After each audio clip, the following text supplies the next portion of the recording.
Hi, Joanna. That's super. Thank you so much that you want to make videos for me about Friedrich Nietzsche. And I was translating a whole lot yesterday, and I came across these couple of paragraphs, and I thought I'm gonna read some of them because they're just amazing. He In the book Also sprach Zarathustra, Thus Spoke Zarathustra, Friedrich Nietzsche talks about um, describes this teacher. His name is Zarathustra, and he I don't know if you know the whole story. I think you read the book. So he goes. I only read in the first three videos I made was the first 3 pages of it, or the first three chapters of the book. But it's gonna take up way too many videos to read every single chapter. I'm just going to read a few paragraphs here and there, which I find totally remarkable. I find all of it remarkable, but then there are some areas in it that are really, really important. So, he goes into town, and people laugh about him because they're not ready for his message, and he's like on a completely different level than they are, and they don't understand him, and so they make fun of him, and some people were getting ready to kill him because their egos were hurt, and because he was criticizing humanity, and humanity doesn't like to be criticized, and that's something that is pretty up to date, I would say. So that's according to my own experiences I have with people. So yeah, and then he goes, but he there's this rope dancer that falls down, and he I call him the acrobat, and a clown comes up and chases him, and he falls. The acrobat falls down, and he says, "Oh, the devil set me the foot, and I fell." And Zarathustra says, "There is no devil." And the acrobat is dying, and said, "So then have I done everything for nothing in my life? If there is no devil, then what's the meaning of life?"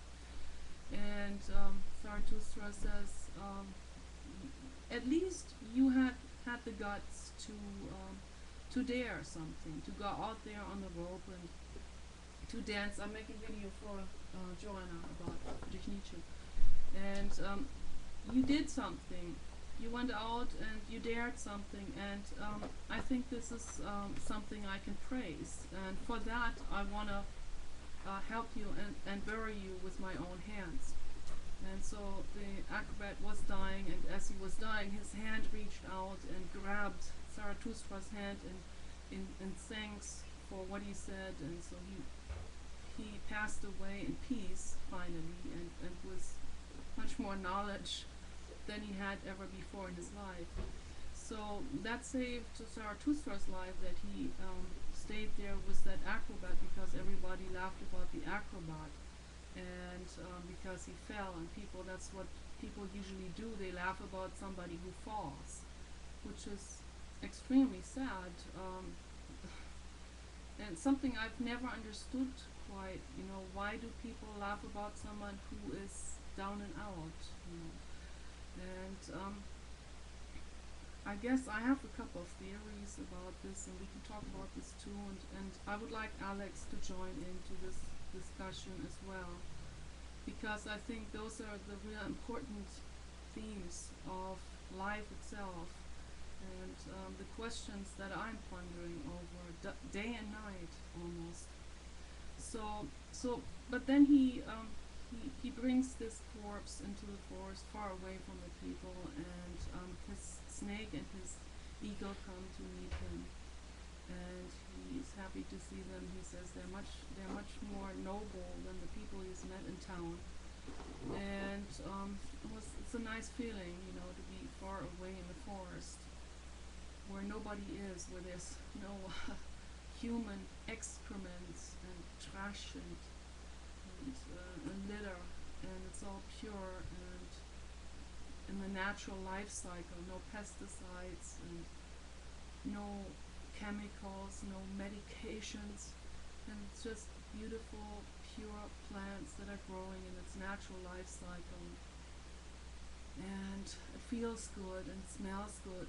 And so he stays there for a while, and then he decides, the only disciple he had was a dead person. That's not good. So he decided, I'm not going to go back into town and try to preach to those who are not ready. I'm going to find myself little by little, my own disciples who are ready for the message. And then as he was hiking, he finds one person after another who joins him on his walk, and he teaches them. And so he finally comes to this fork road where he says, I have to walk now on my own path. I like to be by myself and ponder over things, and I want you guys to go out and make your own experiences. Don't hang on to anybody. Don't use me as your guru. So he talks to his disciples, and this is the passage that I've come across right now as I'm translating the book from German into English.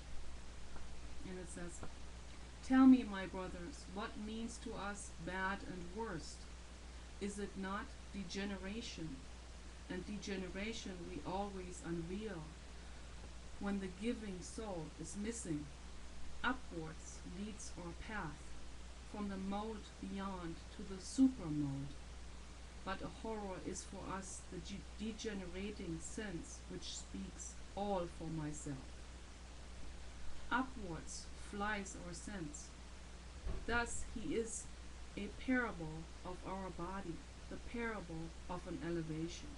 Such parables of elevations are the names of virtues. That is how the body walks through the history, a becoming person and a fighting person. And the mind, what is it to him? Harbinger of his battles and victories, companion and echo.